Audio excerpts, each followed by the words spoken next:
জিহুদাৰ ৰজা ছিদিকিয়াক বন্দী কৰি লৈ যোৱাৰ লগে লগে দাউদৰ বংশ শেষ হৈ গ'ল নেকি?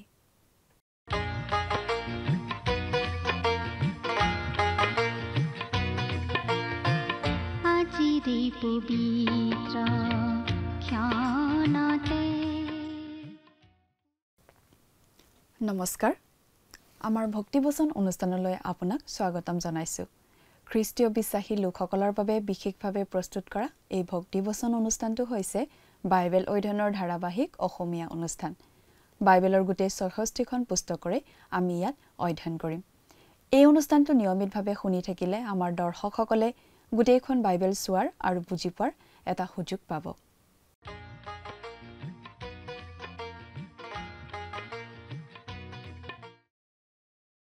প্ৰিয় দৰ্শক, আপুনি যদি আমাৰ এই অনুষ্ঠানটো নিয়মিতভাৱে শুনি আছে তেনেহ'লে আপুনি নিশ্চয় জানে যে আমাৰ আগৰটো অনুষ্ঠানত বাইবেলৰ পুৰণি নিয়ম খণ্ডৰ জিৰিমিয়া ভাৱবাদীৰ পুস্তকৰ ৩১ নম্বৰ অধ্যায়ৰ ভিত্তিত আলোচনা আগবঢ়োৱা হৈছিল। আজিৰ অনুষ্ঠানত এই জিৰিমিয়া পুস্তকৰ ৩২ আৰু ৩৩ অধ্যায়ৰ ভিত্তিত আলোচনা আগবঢ়োৱা হ'ব। ৩০ নম্বৰ অধ্যায়ৰ পৰা ৩৩ অধ্যায়লৈকে গোটেইখিনি কথা এটা অতি উজ্জ্বল আৰু উৎসাহজনক গীতৰ নিচিনা বুলি আমি ক'ব পাৰোঁ। এই অধ্যায়কেইটাক ইছৰাইলৰ পৰিত্ৰাণৰ বিজয় গীত বুলি অভিহিত কৰা হৈছে। আৰু মন কৰিবলগীয়া কথা এই যে জিহুদাৰ ইতিহাসৰ আটাইতকৈ অন্ধকাৰ সময়তে এইখিনি লিখা হৈছিল। ইতিমধ্যে নবুখদনেছৰৰ সৈন্যবাহিনী আহি জিৰচালেমৰ দেৱালৰ বাহিৰত নগৰখন ধ্বংস কৰিবলৈ আৰু মন্দিৰ জ্বলাবলৈ সাজু হৈছে। মিছা ভাৱবাদীসকলৰ প্ৰতিজ্ঞা মিছা বুলি প্ৰমাণিত হৈছে। জিৰিমিয়াই তেনেকুৱা সময়তে এই উৎসাহজনক কথাবোৰো লিখি আছিল, কাৰণ এয়া আছিল ঈশ্বৰে কৰা প্ৰতিজ্ঞা। ঈশ্বৰে ভৱিষ্যতে ইছৰাইল জাতিৰ প্ৰতি প্ৰতিজ্ঞাৰ দেশখনৰ প্ৰতি কি কি কৰিব জিৰিমিয়াৰ যোগেৰে জনাই দিছিল। এইটো আছিল ঈশ্বৰে কৰা এটা চুক্তি। তেওঁলোকৰ ক্ষেত্ৰত ঈশ্বৰে যি কৰিম বুলি কৈছে সেয়া কৰিবই।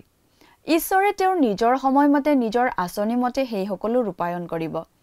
ইছৰাইলক আৰু তেওঁলোকৰ স্থানৰ পৰা কেতিয়াও উঘলা নাযাব বুলি ঈশ্বৰে স্পষ্টভাৱে জনাই দিছিল। জিৰিমিয়াৰ ৩২ নম্বৰ অধ্যায়ত জিৰিমিয়া বন্দীশালত আছিল আৰু সেই সময়ত জিৰচালেম নগৰখন নবুখদনেছৰ ৰজাই অৱৰোধ কৰি ৰাখিছিল। কিন্তু তেনেকুৱা এটা অৱস্থাতো জিৰিমিয়াই অনাথোত নামে ঠাইত এডোখৰ মাটি কিনিছিল। আমি মন কৰিব লাগে যে সেয়া আছিল ছিদিকিয়া ৰজাৰ ৰাজত্বৰ ১০ম বছৰৰ কথা। সেই বছৰেই নবুখদনেছৰ ৰজাই জিৰচালেমৰ দেৱাল অতিক্ৰম কৰি জিৰচালেমত প্ৰৱেশ কৰিছিল আৰু জিৰচালেম ধ্বংস কৰিছিল। গতিকে সেয়া আছিল গোটেই যিহুদী জাতিটো আৰু জিৰচালেম নিবাসী সকলোৰে বাবে অতি ভয়ানক দিন, অন্ধকাৰ দিন, সন্মুখত কোনো আশা নথকাৰ নিচিনা অৱস্থা। কিন্তু তেনেকুৱা সময়তে জিৰিমিয়ালৈ ঈশ্বৰৰ পৰা এটা বাৰ্তা আহিছিল অনাথোতৰ শস্যক্ষেত্ৰ এখন কিনি ল'বৰ বাবে। এইটো এটা আচৰিত আছিল, কাৰণ জিহুদা দেশৰ ভৱিষ্যত অন্ধকাৰ আছিল, কিন্তু সেই দেশতে মাটি কিনিবৰ বাবে কোৱা হৈছিল। অৰ্থাৎ অন্ধকাৰৰ সিপাৰে পোহৰ আছে, এনেকুৱা এটা কথা বুজোৱা হৈছিল। আহকচোন কথাবোৰ অধিক জানিবৰ বাবে আমি এতিয়া মূল আলোচনাটোৰ মাজলৈ আগবাঢ়ি যাওঁ।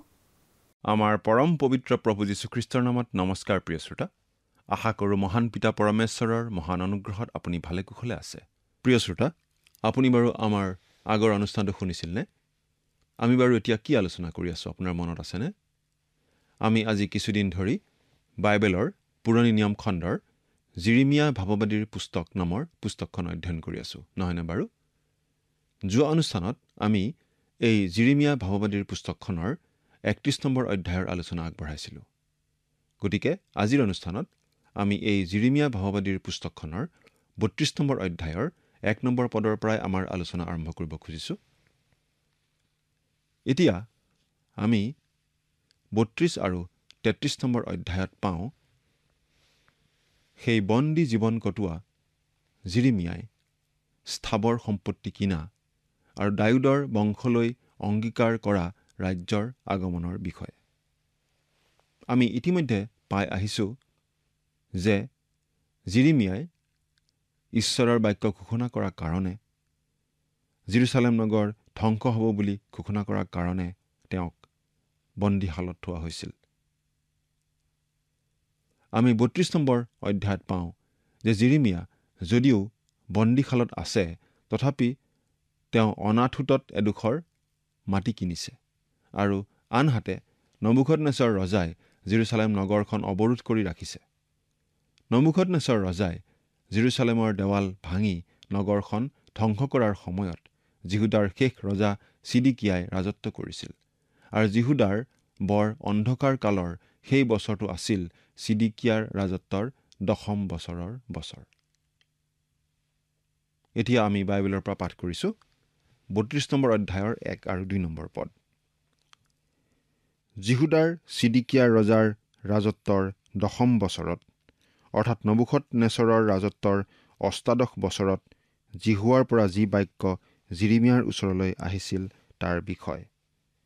সেই সময়ত বাবিলৰ ৰজাৰ সৈন্য সামন্তই জেৰুচালেম অৱৰোধ কৰিছিল আৰু জিৰিমিয়া ভাৱবাদী জিহুদাৰ ৰাজগৃহৰ প্ৰহৰীৰ চোতালত বন্ধ আছিল।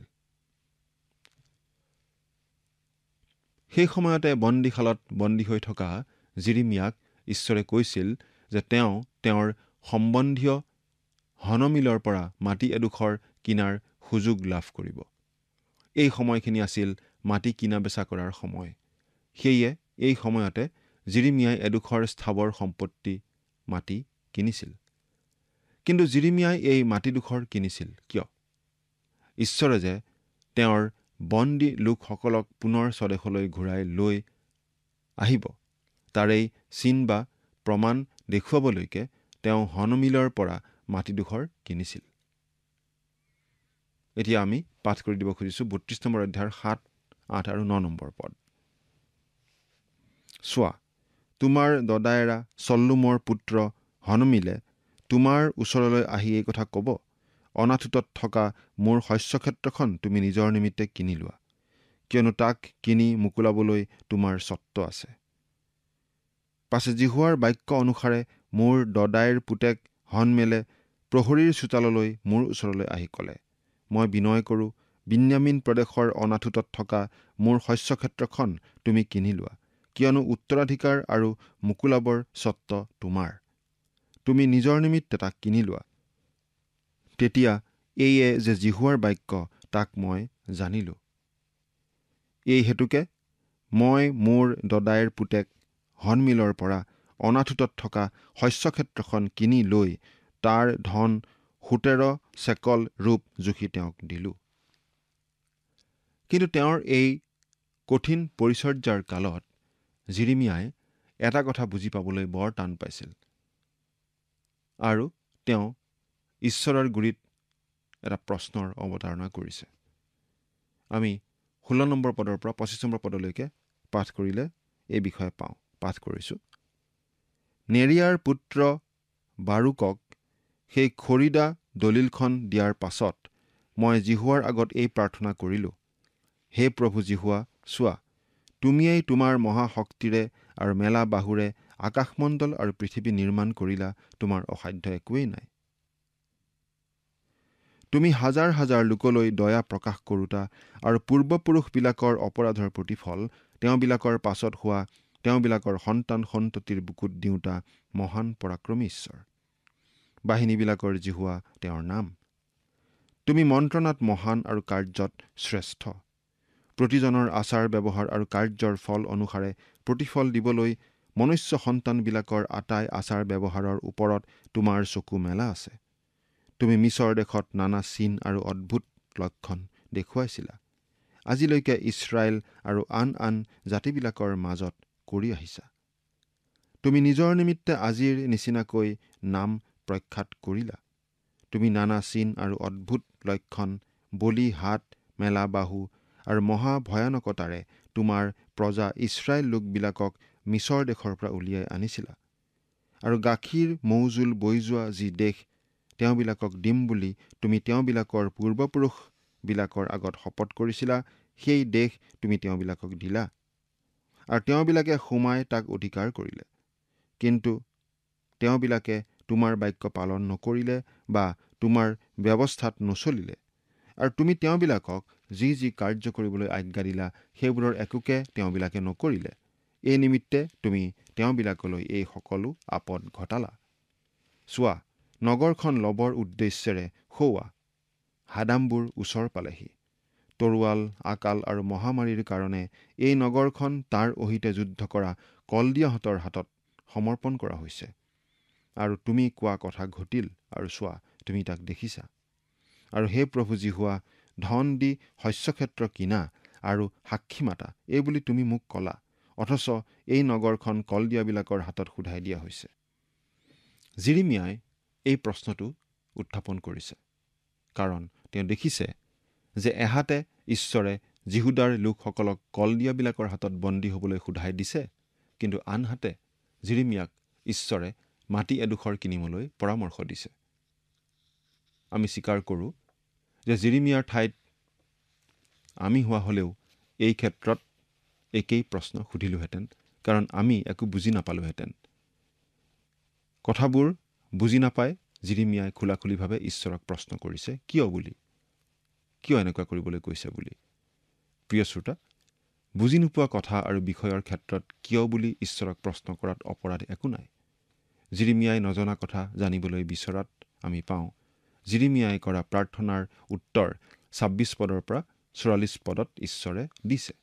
উত্তৰত ঈশ্বৰে কৈছে যে এতিয়া ঈশ্বৰে যিহুদা আৰু ইয়াৰ নগৰ জেৰুজালেমক শত্ৰুৰ হাতত সোধাই দিছে ঠিকেই, কিন্তু তেওঁৰ নিজৰ সময়, নিজৰ পৰিকল্পনা আৰু উদ্দেশ্যৰ দৰে তেওঁ এদিন জাতিটোক পুনৰ উদ্ধাৰ কৰি স্বদেশলৈ ঘূৰাই আনিব আৰু নগৰখনকো কলদিয়াহঁতৰ কবলৰ পৰা উদ্ধাৰ কৰিব। ২৬ আৰু ২৭ নম্বৰ পদ পঢ়ি দিছোঁ।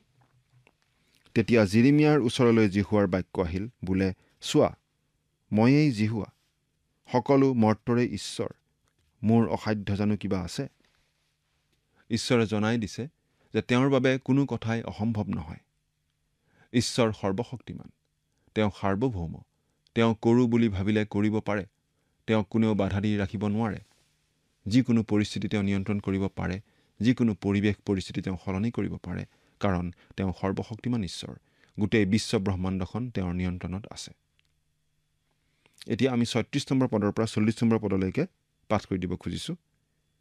এই হেতুকে এতিয়া তোমালোকে যি নগৰৰ বিষয়ে কৈছা, বোলে তৰোৱাল, আকাল আৰু মহামাৰীৰ দ্বাৰাই এই নগৰখন বাবিলৰ ৰজাৰ হাতত সোধাই দিয়া হৈছে, তাৰ বিষয়ে ইছৰাইলৰ ঈশ্বৰ জিহুৱাই এই কথা কৈছে, চোৱা, মই মোৰ ক্ৰোধ, কোপ আৰু মহাৰোষত তেওঁবিলাকক যি দেশলৈ খেদাইছিলোঁ, সেই দেশৰ পৰা তেওঁবিলাকক চপাম আৰু পুনৰাই এই ঠাইলৈ আনি নিৰাপদে বাস কৰাম। তাতে তেওঁবিলাক মোৰ প্ৰজা হ'ব আৰু মই তেওঁবিলাকৰ ঈশ্বৰ হ'ম। তেওঁবিলাকে চিৰকাললৈকে মোক ভয় কৰিবৰ নিমিত্তে তেওঁবিলাকৰ পাছৰ সন্তানবিলাকৰ মংগলৰ অৰ্থে তেওঁবিলাকক এক চিত্ত আৰু এক পথ দিম। তেওঁবিলাকৰ মংগল কৰিবলৈ মই যে তেওঁবিলাকৰ পৰা নুঘূৰিম, তেওঁবিলাকে সৈতে মই এনে চিৰস্থায়ী নিয়ম স্থাপন কৰিম আৰু তেওঁবিলাক মোৰ পৰা আঁতৰ নহ'বৰ নিমিত্তে তেওঁবিলাকৰ মনত মোৰ বিষয়ৰ ভয় স্থাপন কৰিম। তেওঁ নগৰখন এতিয়া কলদিয়াবিলাকৰ হাতত এৰি দিছে, কিন্তু তেওঁৰ সময়ত, তেওঁ নিৰ্ধাৰণ কৰি ৰখা সময়ত সেই নগৰখন আকৌ কলদিয়াবিলাকৰ হাতৰ পৰা উদ্ধাৰ কৰিব। ৪১ আৰু ৪২ নম্বৰ পদ। এনেকি তেওঁবিলাকৰ মংগল কৰিবলৈ মই তেওঁবিলাকত আনন্দ কৰিম আৰু নিশ্চয় সমস্ত মনেৰে ও সমস্ত প্ৰাণেৰে মই তেওঁবিলাকক সেই দেশত ৰুম। কিয়নো জিহুৱাই এই কথা কৈছে, মই এই লোকবিলাকলৈ যেনেকৈ এই সকলো মহা আপদ ঘটালো, তেনেকৈ মই তেওঁবিলাকলৈ প্ৰতিজ্ঞা কৰা আটাই মংগলো ঘটাম। ঈশ্বৰে এই কথা জনাই দিছে যে এতিয়া তেওঁ জিহুদাক দণ্ড দিছে, শাস্তি ভোগ কৰিবৰ কাৰণে এৰি দিছে, শত্ৰুৰ হাতত বন্দী হ'বলৈ এৰি দিছে। কিন্তু ভৱিষ্যতে তেওঁৰ সময়মতে তেওঁলোকক তেওঁ দয়া দেখুৱাব আৰু উদ্ধাৰ কৰিব। এইটো তেওঁৰ প্ৰতিজ্ঞা। ঈশ্বৰে জিৰিমিয়াৰ মনত এনেদৰে সান্তনাৰ ভাৱ আনি দিছিল। আমিও যদি আমাৰ মনৰ সকলো দুখ বেজাৰৰ কথা ঈশ্বৰক খুলি কওঁ, তেওঁ আমাৰ মনত সান্তনাৰ ভাৱ দিব পাৰে। প্ৰিয় শ্ৰোতা, ঈশ্বৰে বিচাৰে আমি যাতে তেওঁৰ গুৰিলৈ আহোঁ, তেওঁক আমাৰ সকলো কথা খোলাখুলিকৈ কওঁ। জিহুদাৰ বাবে সময়খিনি আছিল অতি অন্ধকাৰ সময়, কিন্তু ঈশ্বৰে জিৰিমিয়াক সেই অন্ধকাৰ সুৰংগৰ সিপিনে থকা পোহৰ দেখাবলৈ পাহৰা নাই। ভৱিষ্যতে আহিবলগীয়া পোহৰৰ দিনৰ কথা তেওঁ জনাই দিছে। 33 নম্বৰ অধ্যায়ত ঈশ্বৰে দাউদৰ লগত কৰা চুক্তিৰ কথা আকৌ দোহাৰিছে আৰু সেই চুক্তি পালন কৰাৰ প্ৰতিজ্ঞা আকৌ কৰিছে। এনে এটা দিন আহিব যি দিনত তেওঁ ইছৰাইল জাতিক তেওঁলোকৰ দেশত পুনৰ সংস্থাপিত কৰিব আৰু তেওঁৰ সৈতে তেওঁলোকৰ সহভাগিতা আকৌ স্থাপিত হ'ব। 33 নম্বৰ অধ্যায়ৰ 1 নম্বৰ পদটো পাঠ কৰি দিছোঁ। পাছে দ্বিতীয়বাৰ জিৰিমিয়ালৈ জিহুৱাৰ বাক্য আহিল বোলে, তেতিয়াও তেওঁ প্ৰহৰীৰ চোতালত বন্ধ আছিল। অৰ্থাৎ জিৰিমিয়া তেতিয়াও কাৰাগাৰতেই বন্দী হৈ আছিল আৰু সেই অৱস্থাতেই তেওঁলৈ ঈশ্বৰৰ বাক্য আহিল। 2 আৰু 3 নম্বৰ পদ। এই কাৰ্যৰ কৰ্তা জিহুৱা, যিজনাই ইয়াক সিদ্ধ কৰিবলৈ কল্পনা কৰে, জিহুৱা নামেৰে প্ৰখ্যাত হোৱা সেই জিহুৱাই এইদৰে কৈছে, তুমি মোৰ আগত প্ৰাৰ্থনা কৰা, তাতে মই তোমাক উত্তৰ দিম আৰু তুমি নজনা মহৎ আৰু অগম্য কথা তোমাক জনাম। এই শেষৰ পদটো সাক্ষ্য দিয়াৰ সময়ত প্ৰায়েই উদ্ধৃতি দিয়া শুনা যায়। এইটো নিশ্চয় অতি মনোমোহা পদ, কিন্তু এই অধ্যায়টোৰ প্ৰসংগত এই পদটো মনত ৰাখিলে বেছি ভাল। যদিও জিৰিমিয়া বন্দীশালত আছিল, তথাপি ঈশ্বৰে তেওঁক এডোখৰ মাটি কিনি ল'বলৈ কৈছিল। জিৰিমিয়াই ঈশ্বৰৰ ওপৰত ভৰসা ৰাখি বিশ্বাসেৰে সেই মাটি কিনিছিল, কিন্তু তেওঁৰ মনত নানা ধৰণৰ প্ৰশ্ন আছিল। ঈশ্বৰেনো জিহুদাক কিয় বন্দী হৈ যাবলৈ এৰি দিছিল? আমি ভাবোঁ ইমান সন্দেহ মনত থকা স্বত্তেও তেওঁ যে মাটিডোখৰ কিনিছিল, সেইটো খুব ডাঙৰ বিশ্বাসৰ খোজ আছিল। কোনোবাই হয়তো ক'ব পাৰে, সেইটো কেনেকৈ হ'ব?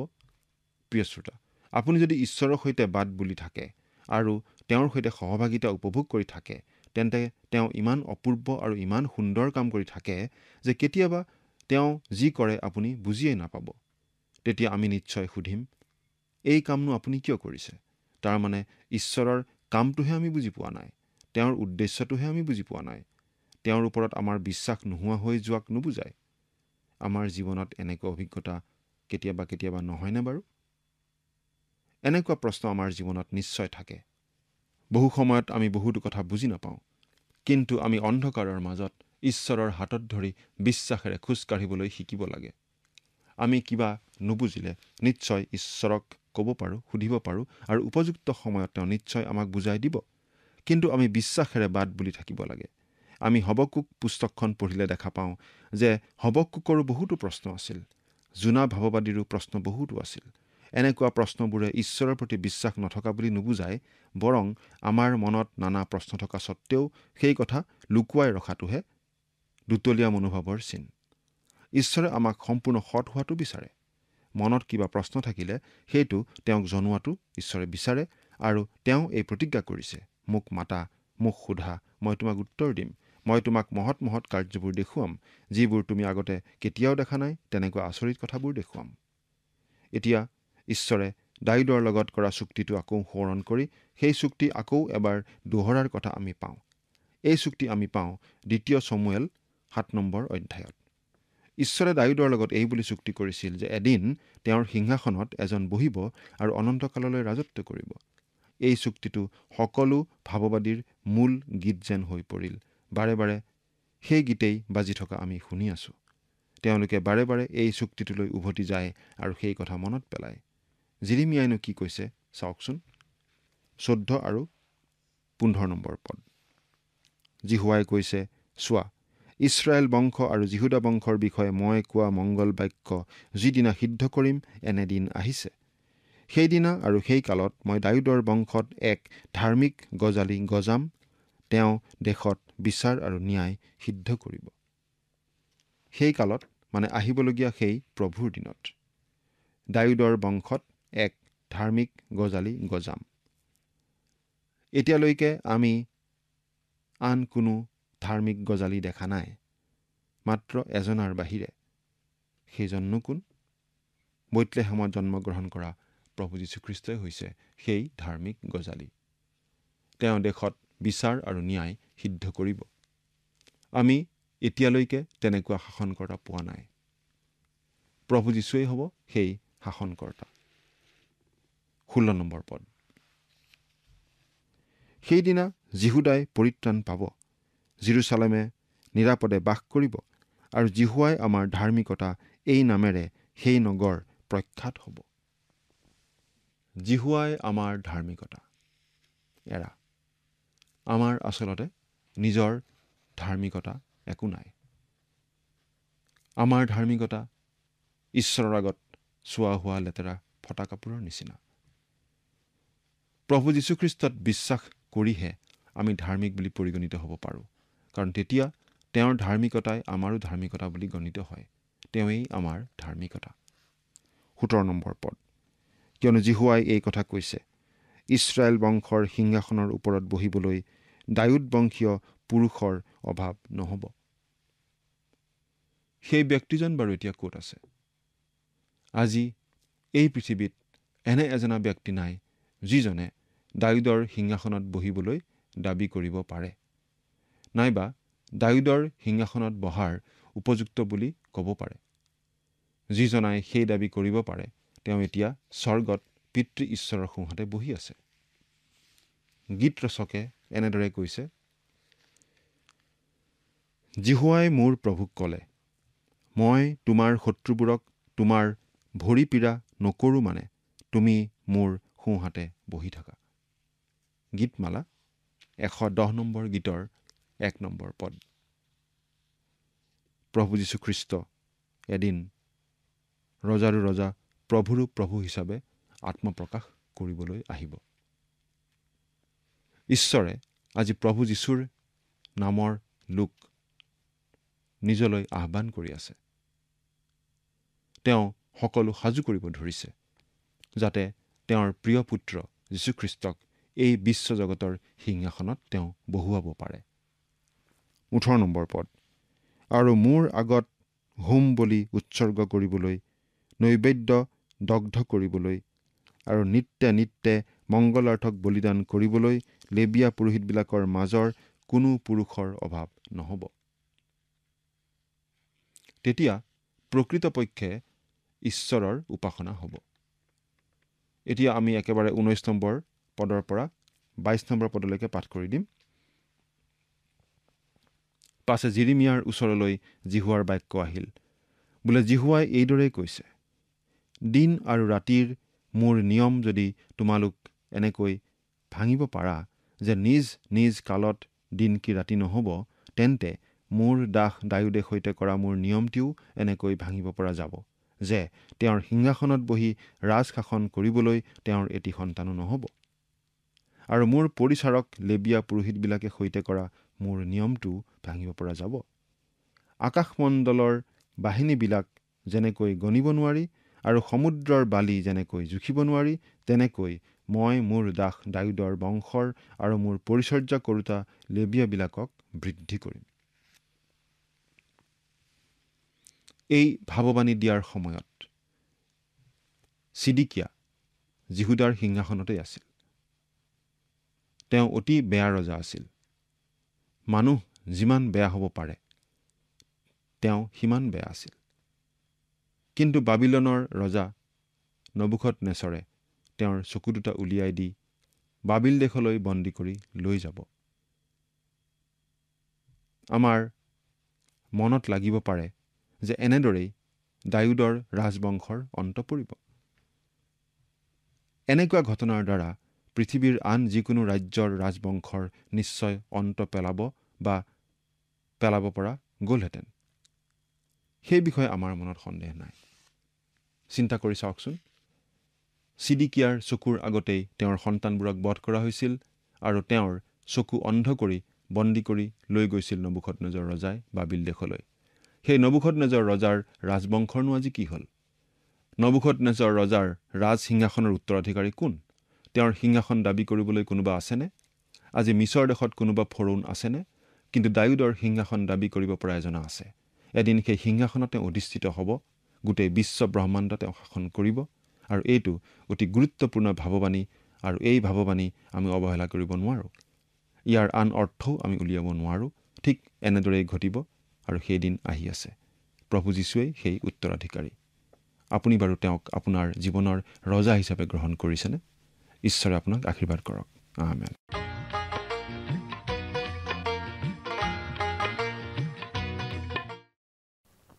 জিৰিমিয়াৰ যুগেৰে ঈশ্বৰে এই ভাৱবাণী দিয়া সময়ত ছিদিকিয়া জিহুদাৰ ৰজা হৈ আছিল।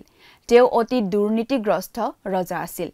নবুখদনেছৰে ছিদিকিয়াৰ চকু উলিয়াই তেওঁক বন্দী কৰি লৈ যাব।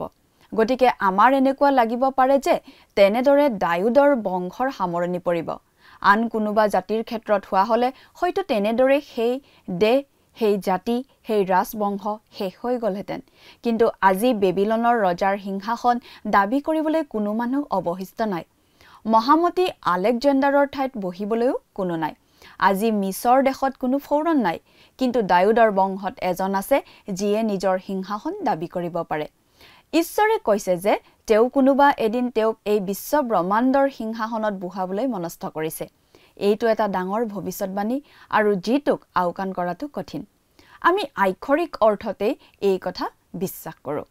প্ৰিয় দৰ্শক, আজিলৈ আমাৰ অনুষ্ঠানটো ইমানতে সামৰণি মাৰিব খুজিছোঁ। পৰৱৰ্তী অনুষ্ঠানত আপোনালোকক পুনৰ লগ পোৱাৰ আশা ৰাখিলোঁ। সামৰণিতে আহকচোন আমি খন্তেক প্ৰাৰ্থনাত মূৰ দুৱাওঁ। স্বৰ্গত থকা অতি মৰমীয়াল দয়ালু পিতৃ ঈশ্বৰ, প্ৰভু তোমাক ধন্যবাদ দিছোঁ সুন্দৰ সময় দিয়াৰ বাবে। দয়ালু মৰমীয়াল পিতৃ ঈশ্বৰ, এই সময়তে প্ৰাৰ্থনা কৰিছোঁ প্ৰতিজন দৰ্শকসকলৰ বাবে। তুমি তেওঁলোকক আশীৰ্বাদ কৰা, তোমাৰ অনুগ্ৰহ প্ৰভু তেওঁলোকৰ জীৱনত বাকী দিয়া।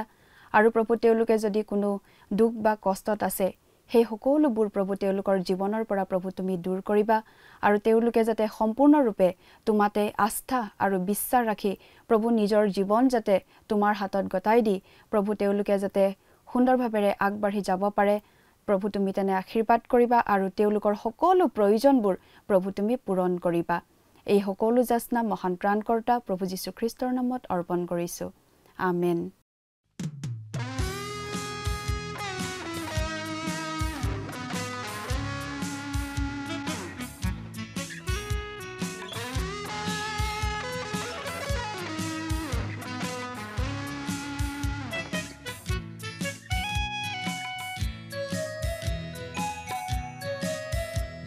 তোমাৰ অবিহনে আজি মোৰ জীৱন আৰু একো নিবিচাৰো। যিছু তোমাৰ অবিহনে আজি মোৰ জীৱন আৰু একো নিবিচাৰো।